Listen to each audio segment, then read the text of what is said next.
Okay, guys, so this is my favorite time of the year. The sports season is in full swing. The NFL's wrapping up. NBA's in the middle of the season. The UFC, we don't take a break. Everything is happening right now. So why not get in on all that action at the DraftKings Sportsbook, where all you got to do is bet $5 or more. You'll get $150 in bonus bets if your original bet hits by using my promo code DCTV. Guys, sports are everywhere. It's the most wonderful time of the year. It really is. As always, guys, it's the holiday season, so I'm hooking you up again. All new customers, get to the DraftKings Sportsbook, where the crown is yours.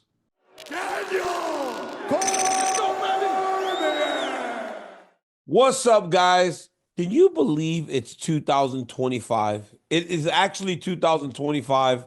2025 on the calendar, which is kind of crazy because I feel like just yesterday we were ringing in the new year that was 2024. It ended up being a pretty good year for me, but also for the UFC and everything else we were involved with.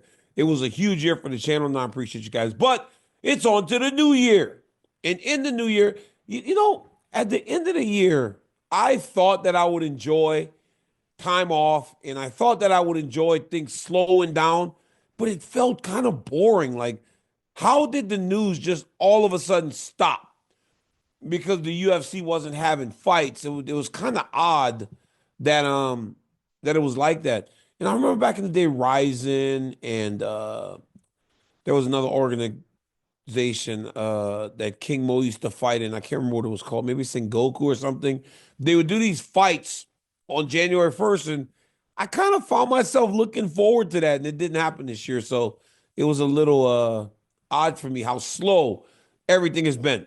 But as the calendar turns, you know, things start to kind of come into focus a little bit. Obviously, we know what's happening in Los Angeles. And then in February, the UFC is going to Australia. Well, we saw Alex Pereira hitting the bag saying, "Sydney, I will see you soon." And to the general person, right? Anyone involved or anyone around mixed martial arts, you would think that he would be fighting against Magomed Ankalaev, who many thought would be a nightmare of a matchup for him.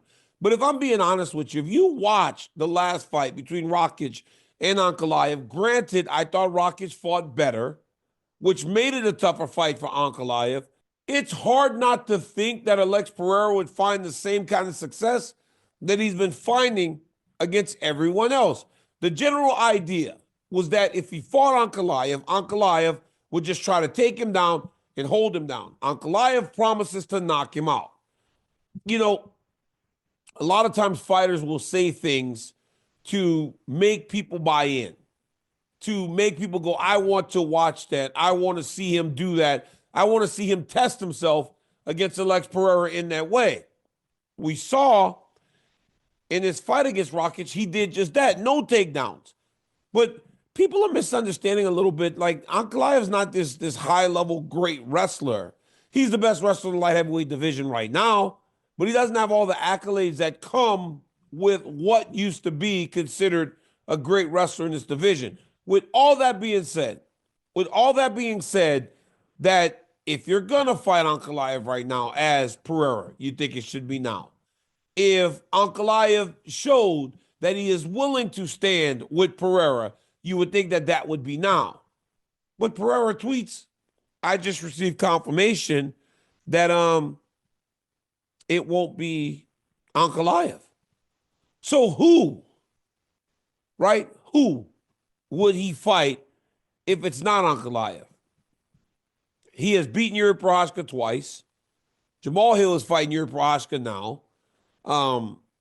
He just beat Khalil Roundtree, who was number 8 going into the fight.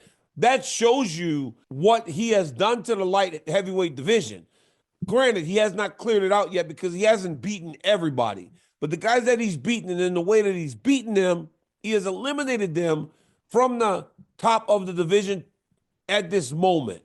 Jamal Hill has a great performance against Yuri.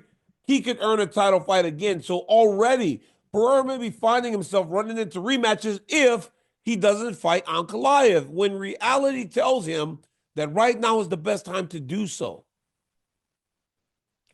I'm kind of trying to find and understand how or who else he would fight. Luis, throw the light heavyweight rankings in the chat real quick while I get to this point, because I need to know. I need to look down the line to find out who he could possibly fight if he's not fighting that man. It has to be Ankalaev. It has to be Ankalaev. And I would say there's never been a better time for Pereira to fight Ankalaev than right now. He said he's saying this based on a meeting he had with Dana and Hunter.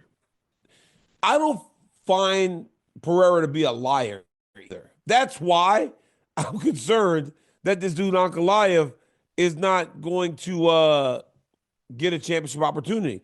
Here are the rankings. Lou texted it to me instead of putting it in the chat. All right, so Ankalaev's 1, Prochazka's 2, Jamal Hill's 3, Blachowicz is 4, Rakic is 5. He has beaten Prochazka, Hill, Blachowicz. Rakic just lost again. He beat Khalil Roundtree. So who, right? Who? Dominic Reyes actually looked pretty good in his last fight, but he's number 11. It has to be Ankalaev. There's no one else in these rankings that makes sense for him to fight. Carlos Ulberg has a fight. If Carlos Ulberg wins, then granted, it looks like a new challenge, but even that, right? Like, he's a striker. What's he going to do to Alex Pereira? It's got to be Ankalaev. I mean, looking at these rankings, Pereira set up pretty nicely for a while if he wants to. It has to be Ankalaev. And I think that right now is the right time for a Pereira Ankalaev fight. I'm interested though. Watching that dude hit the bag is exciting to me. You know, I've been around this thing for a long time. Watching Pereira hit the bag is exciting for me. But there's no better time for him to fight Ankalaev right now. But what if Ankalaev just takes him down? Like, what if Ankalaev truly has pulled the wool over all of our eyes and he just starts taking him down? Because when you look at those rankings, guys, and if you're an NCAA wrestler right now that weighs in the 220 to 25-pound range, and you look at these rankings, you start going, man, I'm going to MMA. I want to fight the UFC, because a wrestler, a high-level wrestler right now would seem to be able to feast on these matchups. Like the champ, Prochazka, Jamal, Yuri, Rakic, Ulberg. Guys, striker, striker, striker, striker, striker, striker, striker, striker, striker, Johnny. Well, I'm all the way down to Johnny Walker. Striker. Reyes, striker. I mean, Minifield, striker. Smith, striker. Gooskov, striker. Yeah. If you're a wrestler in the 225-pound range, you should be ready to come and fight in this division right now, because a great wrestler would seem to have the ability to really eat at 205 right now. Dustin Poirier also said that he's got big news coming. So Dustin Poirier, last week, Ben and I asked, does Leon Edwards have a responsibility to his division to fight one of the young up-and-coming guys as a former champion? I have to ask you, is Dustin Poirier in the same situation? Does Dustin Poirier, first off, I was hoping, and I didn't think Dustin was going to walk away. I'm so happy that he's staying. I didn't believe he was going to retire. He's got way too much fight left in him. I'm happy that he's made the decision to continue. But now it raises the question, does he owe a responsibility to the division to fight a young guy? A Rafael Fiziev, a Gamrot, a Moicano said he doesn't want to fight him because he gives him problems in training. But does he owe that responsibility? Or do we see him in a fight with one of the names, right? There are names now at 155 that he could fight that are, but see, that's the thing, right? We've kind of seen him fight all these guys. Even the new guys, like Max Holloway coming up to 155. We've already seen them fight. Hell, I think we've seen them fight twice. I think Max Holloway and Dustin has fought twice. Luis, would you tell me? But would I be excited for it? Absolutely. Would I be excited for it for the BMF title? Absolutely. But they fought twice. So does Dustin owe that to his division to kind of go fight one of them young dudes. We saw Gaethje do it with Fiziev. We saw Dustin do it with Benoit Saint-Denis. So it's not like he hasn't paid it forward before in his career. He's paid it forward. But after fighting for the belt a third time, it doesn't seem as though a title fight is on the horizon. So what gets him excited? It's got to be something big because he's Dustin Poirier. But again, does he owe the responsibility? Does he owe it to MMA? Does he owe it to himself, the fans, and the fighters to give a guy a shot or an opportunity to get there? The BMF championship is becoming almost a division in itself. At 155, you can almost make a BMF division with guys who are so well known but aren't truly contending for championships anymore. It could be very fun. Max Holloway, who still does have ability to go get a title fight at 155. Dustin, Chandler, Dan Hooker. All those guys could be fighting in that division, fighting amongst each other, and it would just continue to elevate the BMF championship. I don't even know if the UFC ever thought that they could create that title and it could be what it's become. Because now you got guys that truly are looking forward to fighting for this belt. And as I think about it, I'm like, what's getting Poirier back off his couch? He's got a lot of money. He's had a lot of big fights. Is he going to fight at 170? He's a big guy. But don't forget, Dustin Poirier at one point fought at 145. How many 170-pounders can truly make 145? He's not a 70-pounder. He'd be a ballooned up 155-pounder. So that leads me to think it's 155. But who's he fight? There's some exciting guys, right? I think a fight with Dan Hooker would be fun. He fought again. It was a great fight in the middle of the pandemic. I think a fight with a kid like Fiziev would be fun. Let me pull up those lightweight rankings for me, Luis. I think a fight with a guy like a Jalen Turner, who's been on a little bit of a roll, would be fun. All those prospects, all those guys that are down there between the 12 to 15 range would be fun. And clearly I don't have the names right in front of me, but as soon as I get it, I'll read some of the names of the people in that range, and you'll be like, yeah, that'd be fun. That'd be fun.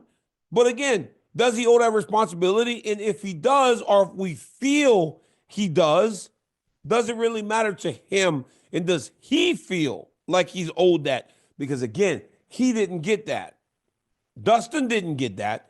No old guy gave him a shot. He just kind of made his way. All right, so you look at Dariush, Gamrot. Fiziev is at 11. Saint-Denis is at 12. He fought him. Hey, Paddy Pimblett, 13. Jalen Turner, Joel Alvarez. I mean, at some point, those guys got to get an opportunity to fight someone. Is it those guys like the Dustin Poiriers, like the Michael Chandlers, like the Dan Hookers, like the Charles Oliveira, if it doesn't go his way, Justin Gaethje? Is it those guys' responsibility to fight those young guys? You guys let me know in the comments. I don't know what Dustin's going to do. But what I do know is it's exciting that he's back and that big fights seem to be on the horizon. But is it the established veteran? Is it something like a BMF championship fight? Is it something like a fight at welterweight? Or is it Dustin Poirier looking at one of those young guys going, hold on, young man, not quite yet. I'm still here. Let me know your thoughts in those comments. Guys, 2025 is going to be a big year. And I'm so excited to be sharing it with you all. And thank you for all your continued support. Happy New Year, guys. Until next time, like, subscribe, tell your friends about my YouTube channel. Peace.